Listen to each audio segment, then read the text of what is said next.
연골이랑 뼈가 다르면서 이렇게 뼈가 이렇게 휘게 되면서 O자 다리까지 변형이 오는 경우가 있습니다. 안녕하세요. 바른척추, 바른관절, 서울 바른세상병원 정형외과 전문의 조일렵 원장입니다. 오늘의 주제는 무릎에 대해서 알아보겠습니다. 무릎 질환하면 흔히들 나이가 먹으면서 발생한다고 생각하기 쉬운데요.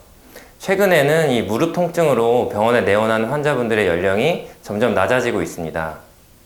단순한 통증, 붓기, 염증 등 증상은 비슷하지만 연령에 따라서 또는 원인에 따라서 다양한 무릎 질환이 있기 때문에 이에 대해서 감별해보는 시간을 가져보도록 하겠습니다. 연골 연화증이 발생되면은 요 슬개골과 이 대퇴골 사이의 연골이 약해지기 때문에 그러니까 무릎 앞쪽으로 통증을 호소하는 경우가 많습니다. 이런 전방 통증이 발생하고 이런 통증이 특히 앉았다 일어날 때 무릎을 굽혔다 펼 때 특징적으로 발생된다면 연골 연화증을 의심해보고 병원에 내원하시는 것이 좋겠습니다. 특히 20, 30대 젊은 여성의 경우에는 최근에 무리한 다이어트 또는 하이힐 사용이 많아지면서 이 연골 연화증이 점점 많이 발생하고 있습니다. 연골 연화증이 안 좋은 자세는 무릎을 굽히고 있거나 근육이 충분하지 않은 상태에서 스쿼트 등의 운동을 과하게 하거나 할 때 발생하기 때문에 만약에 연골 연화증이 의심되는 상황이면 의식적으로 무릎을 굽히는 자세를 피하고 다리를 조금 펴고 있는 생활을 하고 이런 증상이 많이 나아지고 나서는 평소에 대퇴 근육을 늘릴 수 있는 운동으로 관리를 하는 게 중요하겠습니다. 십자인대 파열은 주로 20대에서 40대 사이의 젊은 나이에 활동량이 많은 시기에 발생하게 됩니다. 스포츠 활동을 하거나 강한 충격을 받았을 때 발생하게 되며 흔히 무릎이 급격한 방향 전환이 이루어지는 과정에서 파열이 발생하게 됩니다. 십자인대가 파열되면 급격한 통증과 함께 급격하게 무릎이 부어오르게 됩니다. 축구 선수들 보시면은 갑자기 달리다가 주저앉으면서 못 일어나고 바로 들것에 실려 나가는 모습을 볼 수 있게 되는데요. 이러한 경우에 정밀 검사를 했을 때 꽤 많은 경우에서 십자인대 손상을 발견할 수 있었습니다. 십자인대 손상은 무릎 안에 있기 때문에 처음에 다쳤을 때는 위치를 특정할 수 없을 정도로 무릎 전체에 통증이 발생하게 됩니다. 하지만 시간이 지나면서 점점 통증의 강도가 줄어들게 되고 붓기 또한 빠지게 됩니다.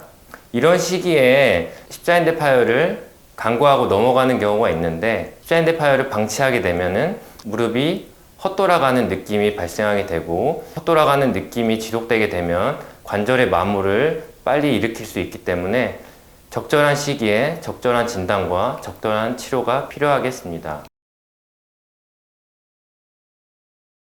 이 대퇴골이랑 경골 사이에서 내측, 외측으로 존재하는 조직을 반월상 연골판이라고 합니다. 두 개의 뼈 사이에서 위치해서 무릎에 충격을 흡수해주고 보호해주는 역할을 하는데요. 이러한 연골판이 손상되게 되면 통증과 함께 부종, 그리고 무릎에 물이 차는 등의 증상이 발생하게 됩니다. 대부분은 노화에 따른 연골판의 손상이 많은데요. 젊은 연령층의 경우에도 급격한 충격을 받았을 때 연골판이 찢어질 수 있습니다. 이렇게 연골판 손상으로 무릎이 붓고 통증이 야기되게 되면 주로 무릎의 내측이나 외측의 관절면을 따라서 압통이 있는 경우가 많은데요. 이러한 시기에 MRI 등의 정밀 검사를 해보면은 손상된 연골판 조직으로 인해서 통증을 야기시키는 부분이 보일 때가 있습니다.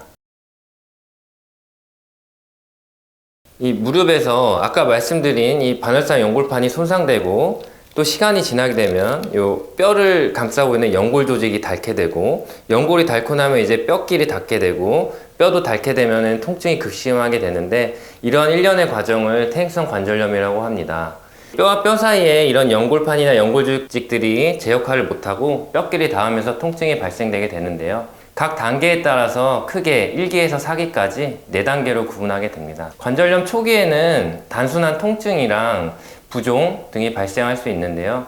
이러한 통증 부종이 조금씩 가라앉는 안정기를 거치다가 관절염이 점점 진행될수록 이제는 일상생활이 힘들어질 정도의 통증이 발생하게 되고 연골이랑 뼈가 다르면서 이렇게 뼈가 이렇게 휘게 되면서 O자 다리까지 변형이 오는 경우가 있습니다.